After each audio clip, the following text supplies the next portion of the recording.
America, Israel और Iran के बीच जो लगातार जंग चल रही है उसका असर वैश्विक आर्थिक बाजार पर दिख रहा है।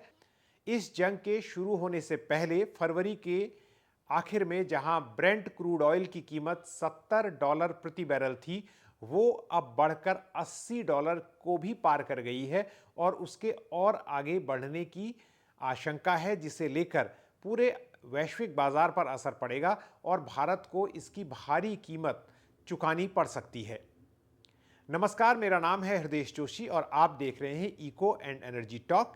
हमारे इस चैनल पर ईरान में जो वॉर चल रही है, खाड़ी में ईरान पर जो अमेरिका और इजराइल की ओर से हमला किया गया और उसके बाद ईरान के जवाबी हमले हो रहे हैं, उन पर कवरेज लगातार जारी है। जैसा कि हमने बताया था कि अगर क्रूड की कीमत $1 प्रति बैरल बढ़ती है तो भारत को $2 बिलियन अमेरिकी डॉलर प्रति वर्ष अधिक बिल भुगतना पड़ सकता है। लेकिन अब तो क्रूड की जो कीमत है वो $10 प्रति बैरल से भी कहीं ज़्यादा हो गई है।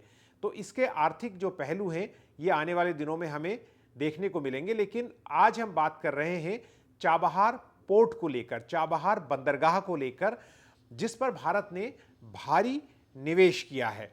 जो चाबहार बंदरगाह है उसकी भारत के लिए बड़ी स्ट्रेटेजिक इंपॉर्टेंस है, जिसके बारे में हम कल्लोल भट्टाचार्य जी, जो द हिंदू के जर्नलिस्ट हैं और राइटर हैं और पश्चिम एशिया मामलों के विशेषज्ञ हैं, उनसे बात करेंगे। चाबहार पर मैं भारत के निवेश क्या है ये भी बताऊंगा, भारत के लिए इंपॉर्टेंस क्या है ये भी बताऊंगा।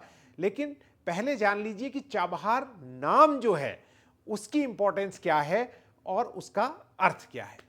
भारत में जो हमारे ऋतु सिस्टम जो है, हमारा ये मानना है ये जो 4 ऋतु है या फिर 4 बहार जो है, इसका जो ज्योग्राफिकल स्प्रेड है ये ईरान के ईस्टर्न हिस्से से शुरू होकर अरुणाचल प्रदेश तक स्प्रेड करता है। तो चार बहार जिसे हम कहते हैं वो दरअसल 4 बहार है और हिस्टोरिकल या फिर सिविलाइजेशनल इंडिया जिसे हम मानते हैं उसकी शुरुआत उस इलाके से मैं कहना चाहूंगा जिसे आज पाकिस्तान में बलोचिस्तान कहते हैं और ईरान में उसी बलोचिस्तान का एक हिस्सा ईरान में भी है, उसे सीस्तान बलोचिस्तान कहते हैं। तो हिस्टोरिकल जो, जैसे मैंने कहा, सिविलाइजेशनल हिंदुस्तान जो है वहां से शुरू होता है और उस इलाके का नाम चार बहार से यानी 4 ऋतु से मिला है।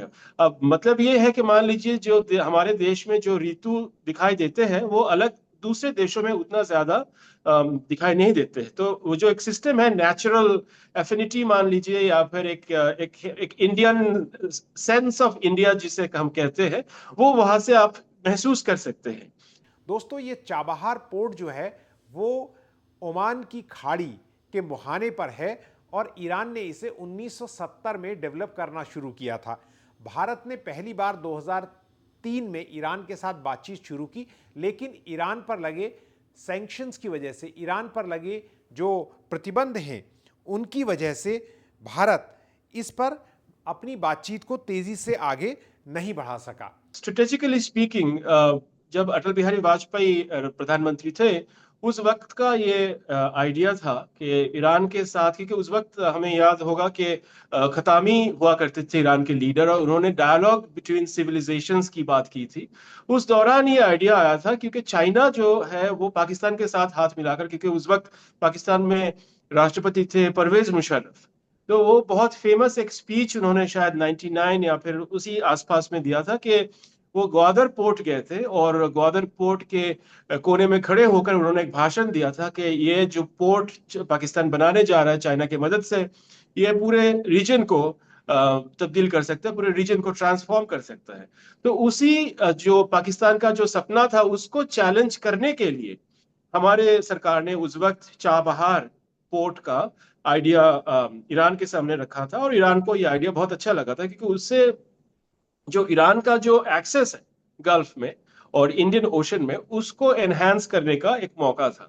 तो ईरान के साथ मिलकर भारत ने लगभग पिछले 23-24 साल से इस पोर्ट को डेवलप किया।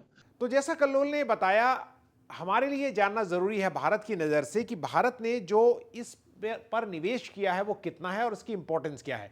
अब अगर आप देखेंगे भारत के नक्शे को, तो चाहे वो मुंबई है चाहे गुजरात है, कांदला पोर्ट है, चाहे वो मुंद्रा पोर्ट है या दूसरे पोर्ट भारत के जो अरब सागर के तट पर हैं, उनको अगर जोड़ते हैं खाड़ी देशों से और यूरोप से और रशिया से, तो बीच में पाकिस्तान आ जाता है।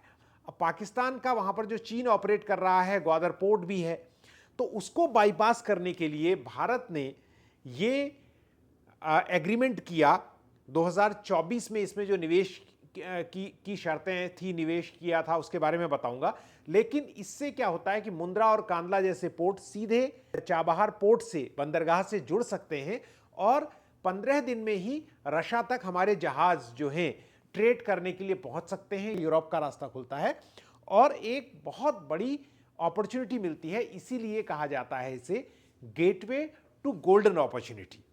अब 2024 में जो एग्रीमेंट साइन हुआ, उसके तहत भारत ने 10 साल के लिए इस बंदरगाह को लेकर ईरान से बातचीत की और इस बंदरगाह का एक हिस्सा जो है वो भारत ही डेवलप कर रहा है और $120 मिलियन का उसने सीधे यहां उपकरणों पर और इंफ्रास्ट्रक्चर में निवेश किया है और $250 मिलियन का ईरान के साथ क्रेडिट लाइन दी है ईरान को। यानी भारतीय बैंकों से ईरान $250 मिलियन का पैसा कभी भी भारतीय बैंकों से ले सकता है, लेकिन उस क्रेडिट लाइन का मतलब यह है कि उस पैसे को उसे उसी जो बंदरगाह है उस पर खर्च करना होगा, उसी उसके लिए इंफ्रास्ट्रक्चर में लगाना होगा और जहां तक हो सके ज्यादातर, अधिकांश या सभी उपकरण और इंफ्रास्ट्रक्चर भारतीय कंपनियों के साथ करार करने होंगे, भारतीय कंपनियों से खरीदने होंगे।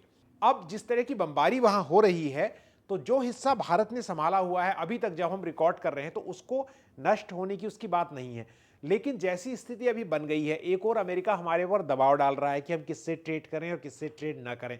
दूसरी ओर अगर इस लड़ाई के कारण ये पोर्ट बंद होता है तो भारत का इतना $150 मिलियन प्लस $250 मिलियन की जो क्रेडिट लाइन है, ये सारा जो है निवेश खतरे में पड़ सकता है। यहां पर हम ये भी बताएं कि चाबहार जाहेदान रेलवे लाइन और अन्य कनेक्टिंग प्रोजेक्ट्स को जोड़ दें तो भारत का जो दांव है इस क्षेत्र में वो अरबों का है। जो चिंता की बात है भारत की, वो एक पहली तो है सिक्योरिटी थ्रेट को लेकर कि अमेरिका और इजरायली जो हमलों के बीच ईरान की जो सप्लाई है वो पूरी तरह से अभी फिलहाल ठप है और पोर्ट में ऑपरेशंस का खतरा मंडरा रहा है। ऑपरेशन अभी रुके हुए भी हैं। युद्ध के कारण ग्लोबल इंश्योरेंस कंपनियों ने इस रूट पर वॉर रिस्क प्रीमियम को बढ़ा दिया है, जो मैंने तेल की कीमतों के बारे में भी पिछले एपिसोड में आपको बात की थी, जिससे यहां से व्यापार करना महंगा हो गया। अब भारत के लिए ने जिस बात के लिए इस पोर्ट को में अपनी हिस्सेदारी की थी, अपना समझौता किया था, वो मुश्किल में पड़ रहा है। और दूसरा, हमें सैंक्शंस का डर है, क्योंकि अमेरिका अगर ईरान पर और कड़े सैंक्शंस लगाता है तो भारत के लिए मुश्किल पैदा हो सकती है इसको चलाना। अब हम देख रहे हैं कि यूनाइटेड स्टेट्स के सैंक्शंस के चलते भारत अब उस पोर्ट को इस फाइनेंशियल ईयर से फंड नहीं कर पाएगा।